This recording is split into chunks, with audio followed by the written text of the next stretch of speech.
Time now for the NTV Sports Desk. The NSAA State Bowling Championships rolling today. NTV's Matt Frieda recaps singles from Lincoln. I'm here in Lincoln where the state's top bowlers have rolled their way to the state finals. Today's action, Class B, boys and girls singles. Let's get to the action. We start things out with the girls quarterfinals. Grand Island Northwest Jamie Riley taking on Kinsey McFadden. She's able to get the spare here. A strong effort from Riley, but she falls just short in this one to McFadden. Still in the quarterfinals, here's Daisy Gomez of Lexington, the 8th seed. She says, set them up, I'll knock them down. A strike for Gomez, but she was taking on this girl, last year's champion, Jersey Jensen, looking to defend her title, and she takes the first step as she advances past Gomez, a final of 689 to 603. An 8th and 5th place finish for Gomez and Riley in this one. The semifinals now, and here's another Viking. It's Faith Lamb representing Northwest as she gets the strike to finish off Lorena Mischler from Elkhorn and advance to the finals. So the stage is set. Lamb and Jensen separated by just 1 pin on their average scores this year. And the championship would not disappoint. Lamb starting things off right with the strike, but Jensen equal to the task through and through. Later, Lamb looking for a little help from her pins, but that one just won't go down. Jensen, meanwhile, doing her thing, and she would go on to defeat Lamb, a final score of 406 to 358 to become the back-to-back champion. But for Lamb, an amazing experience, making it all the way to the finals. I didn't make the cut last year, so it was a big accomplishment. So next year, obviously, the goal would be to win it all, but even getting back here would be a great accomplishment.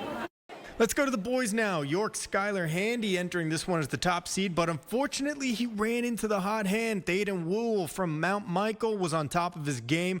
Wool able to get the 8-1 upset over Handy, and he would actually advance all the way to the finals. A Cinderella story in the making. But he would run into this young man, Nicholas Pappas Jr. from Scott Catholic. The impressive performance from Pappas Jr. leading to a 504 to 418 victory. He is your Class B boys single champion. Something he's happy with, but says he's not finished just yet. You know, pretty cool, but you know, there's always more work to be done, and as soon as I get home and get my homework done, I look forward to get better each day. State bowling wrapped up today for Class B boys and girls, and NTV's Trey Redfield was there and reports. Trey.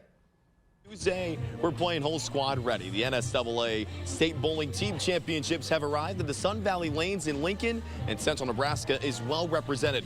Let's start with the boys semifinal. Northwest facing Wayne, who came out red hot right out the gate. First ball of the match. Jaden Dramsey, money. First of 5 strikes in game 1. Wayne would take that first game 232 to 139. Second game, Connor Kai says, my turn. 2 hands, 2 lines, they cross. Blue Devils take game 2, 193 to 141. So now the Vikings are in a hole. One more loss, they're done. Ben Sandberg says, nah, not yet.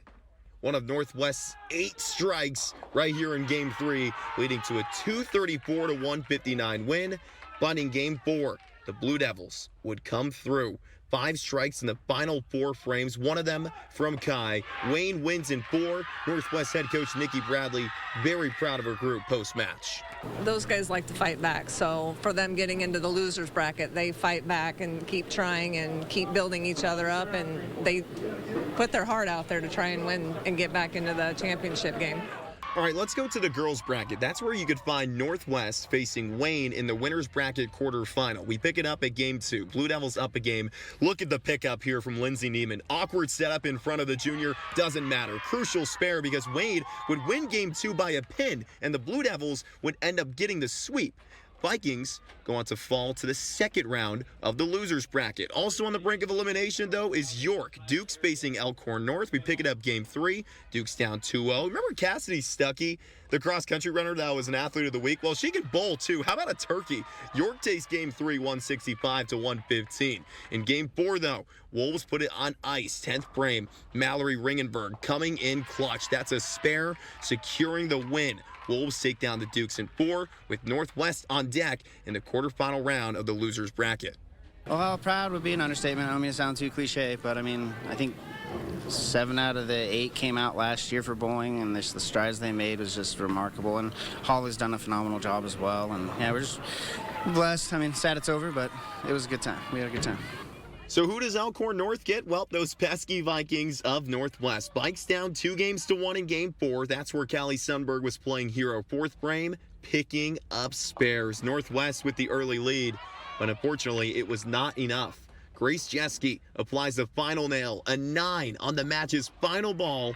Elkhorn North advances in 4 games, but still a huge congrats to Northwest on another phenomenal season. And also, hey, a quick shout out to Arapahoe, who made it to the state championship too. The Warriors unfortunately went 0-2 at states, but still plenty to be proud of this season. Winner or loser, keep in mind, making it to Lincoln is a great achievement in itself. In each bracket, there are 8 teams out of the many that we have in the state of Nebraska. A big congratulations to all the competitors competing this season. And as always, the countdown to 2025 begins now. From Lincoln, I'm Trey Redfield, NTV Sports. State bowling, where Class A was in action today. Grand Island in the semifinals after defeating Bellevue West earlier. They're taking on Fremont, championship berth. In the game, Brianna Miller, impressive spare, check that out. They're on the board. Second game now, Grand Island trailing. Clutch. Kaylee Cusela will force the extra frame, and Cusela in need of another strike. Commanding buckets. There they go. Ice in her veins as the Islanders get the 1 win away from the championship.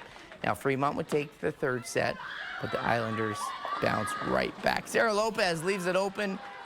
Doesn't matter. Islanders take Game 4 in the match. 3-1 advance to the championship as they would take on Fremont in the semifinals. In this one, as the Islanders and Tigers would rematch in the championships. Now, this is where things get interesting, guys. Top seed in the boys lost. So, unfortunately, they played. They're still going on. So, we're going to tune in tomorrow to NTV. We're going to have, hopefully, a winner by then. Now we go to NTV's Matt Frieda, who rolled down to the state bowling championships last night. He has the latest. Well, on Wednesday, state championship bowling rolled on and on and on. No, really, the Class A team state title game for the girls didn't even begin until 10:45 p.m., but it was a great rematch of the 2 teams that were in the championship game last year. Grand Island and Fremont set to square off for the 2nd season in a row in the finals. Islanders hoping for some revenge from last year when the Tigers won it all. First game, Islanders coming up with the clutch strike on the 10th frame from Brianna Miller, the early edge going to GI. But Game 2 would go to the Tigers as Chloe Phillips would roll this strike of her own, the Tigers tying things up at 1 apiece. These teams, they trade off wins, but a 5th and decisive game was needed, and on to a second match of 5 games we would go. Past midnight now, but these girls still full of energy, eyeing the championship. And guess what? It would go the distance again. 10 frames, Game 5 in the second match of a winner-take-all. The teams trading off wins. First, Grand Island getting the opener, but then Fremont striking back for Game 2. Back and forth they would go. Fremont forcing a 5th and decisive, and in the end, it was the Tigers narrowly pulling the victory off. They win the 5th game and the state championship. Back-to-back years for the Tigers as Grand Island finishes runner-up. A tough loss, but nothing a 4-legged friend can't help with, and their head coach saying his team left it all out there. Scrappy, they got a lot of moxie to them. They won't give up. They're in there fighting like dogs. They'll, it might not sometimes be the prettiest game in the world, but God, they dig hard and they do whatever we ask of them. I'm extremely proud of them. And despite falling just short, a huge congratulations to Grand Island for finishing runner-ups.